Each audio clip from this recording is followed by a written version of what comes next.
You are a ghost. You do not exist on the books. You are a friend of ours, but you are not a friend of mine. You are 22 years old. You hang out at the social club on 86th Street.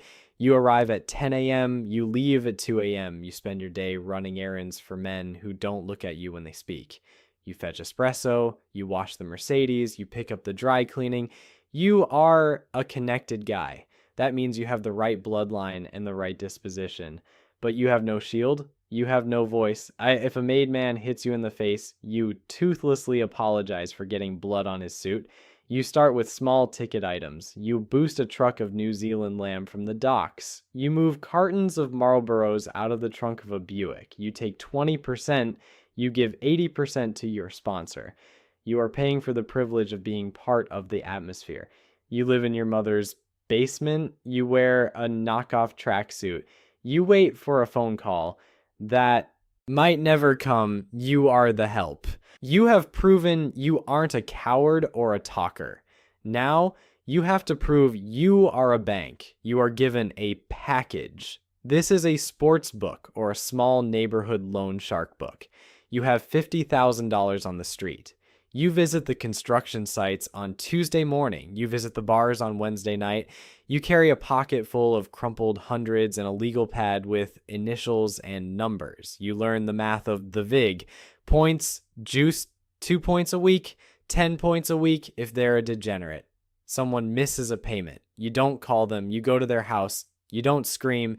You speak quietly. You explain that the money isn't yours. You explain that the men you work for are impatient. You break a nose with a roll of quarters. You feel the crunch of cartilage. You see the fear in a neighbor's eyes. You realize that fear is your paycheck.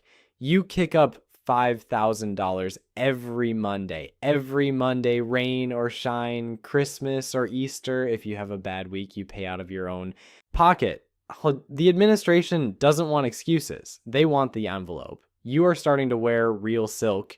You buy a Cadillac, you are still a nobody, but people in the neighborhood start to lower their voices when you walk by. The books are open. Your sponsor tells you to get dressed. You drive to a basement in a nondescript split level in the suburbs. There is a table with a gun and a picture of a saint. You prick your trigger finger with a needle. You smear the blood on the picture of the saint. They set the paper on fire in your cupped hands. You juggle the flame. May my soul burn like this saint if I betray my brothers. You are now a made man. You are untouchable. If someone wants to kill you, they need a vote from the commission, but the title comes with a debt. You are now a 24-hour-a-day employee. You are assigned to a crew. You have a capo. You are no longer just an earner. You are an enforcer. You get a call at 3 a.m. You drive to a vacant lot in the Meadowlands.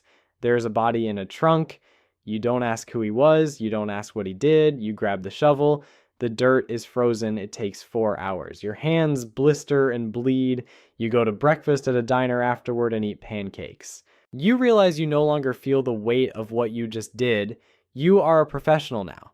You have a legal front, a vending machine company, a waste management consultancy.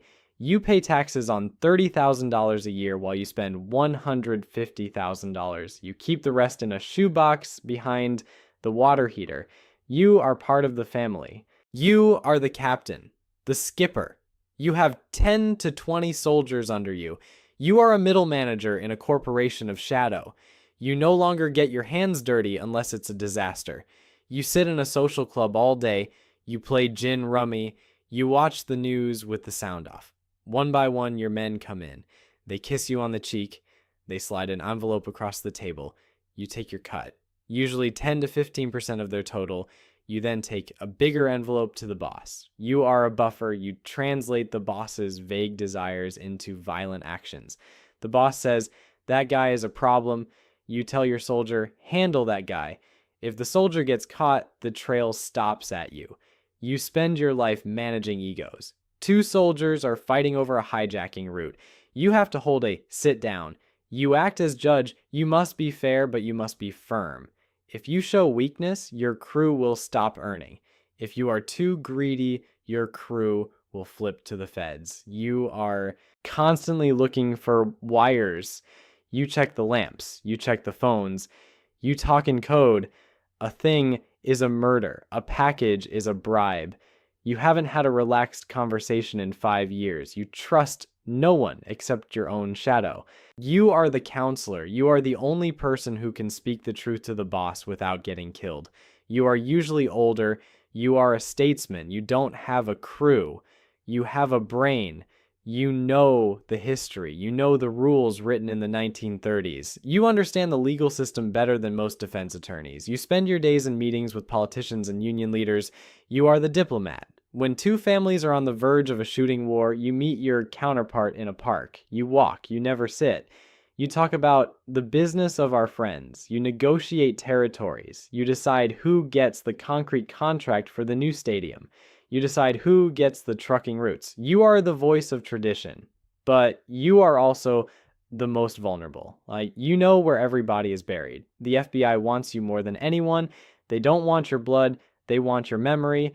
You live with the constant weight of everyone's secrets. It is a heavy, quiet life. You have the respect of the entire world, but you have no friends, only associates. You are the prince. You are the heir apparent. You are the muscle of the administration.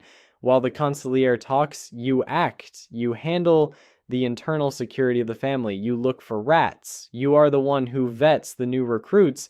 You are the one who handles the contracts on other high-level members. You live in a state of high tensile stress. The boss is getting old. He's getting paranoid. He starts to look at you with suspicion. He wonders if you are waiting for him to die. He wonders if you are speeding up the process. The soldiers look to you for the future. The boss looks to you for loyalty. You are caught in the middle of a generational shift. You drive a car with a remote starter to check for bombs. You have a bodyguard who sleeps in your living room. Your children don't know what you do, but they know why you never sit with your back to the door. You carry a weapon in your waistband, even when you're wearing a $4,000 tuxedo. You are one step away from the throne, but that step is over a cliff. You are the representant, the Don. You are the king of a sovereign nation that doesn't appear on any map. You have the power of life and death over hundreds of men. If you point your finger, a man ceases to exist. If you nod your head, $1 million company changes hands. You receive tribute from everyone. Money flows uphill. It piles up in warehouses. It gets laundered through car washes, pizzerias, and offshore accounts. You have everything you ever wanted, and you have never been more miserable. You cannot use a telephone. You cannot stay in one house for more than a few days. You communicate through comms, tiny scraps of paper with handwritten instructions passed through 3 sets of hands. You are surrounded by yes men who are terrified of you. You have no way of knowing who is telling the truth. Your underboss is plotting. Your capos are skimming. Your soldiers are being picked off by the FBI. The feds have a dedicated task force just for you. They have a 24-hour surveillance van outside your social club. They have a parabolic microphone pointed at your window. They are building a RICO case. They don't need to prove you pulled the trigger. They just need to prove you were the one who nodded. You realize the rules you spent your life following were a lie. The omerta you swore to is a myth. Everyone flips. The soldier flips to avoid 10 years. The capo flips to protect his pension. The underboss flips to save his own life. You are 80 years old. You are sitting in a courtroom. The man who sat at your Sunday dinner table for 20 years is wearing headphones. He's pointing at you. He is telling the jury about the nights you spent in the Meadowlands. He is telling them about the blood on the picture of the saint. You are sentenced to 3 consecutive life terms. You are taken to a maximum security prison in the middle of a desert. You spend 23 hours a day in a concrete box. No more silk suits, no more espresso, no more respect. You are just a number in a beige jumpsuit. You realize that the hierarchy was a circle. You started at the bottom and you ended at the bottom. You gave your life to a ghost. The ghost is gone. The family is gone. There is only the silence of the cell.